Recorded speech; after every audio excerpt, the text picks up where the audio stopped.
Okay, so we have to find V1 and V2 of the circuit. So first thing, we know that this ground node is going to be 0 volts. Okay, now as the current, let's focus on this portion. As the current moves up, it exits out the positive terminal. That means that it increases by 5 voltage from 0.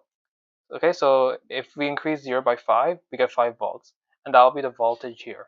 Okay, if it was the other way around, like let's say this was positive and this was negative, then it would decrease by 5. So it would be negative 5 volts, but since it comes out of the positive terminal, it'll be positive 5 volts. Okay. Let's see. Now let's look here.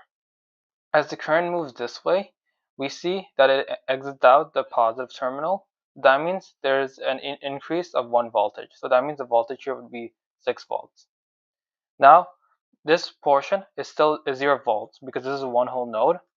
And we see if the wire goes up this way, V1 will increase. Sorry, sorry. We see if the wire, if the current moves this way, it exits out the positive terminal, and there's 6 volts here.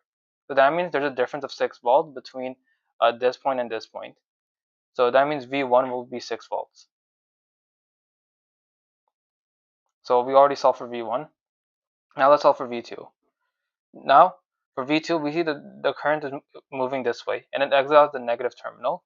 So that means that it drops by 2 volts. So it goes from 5 volts to 3 volts here. And here, we know it's 0 volts.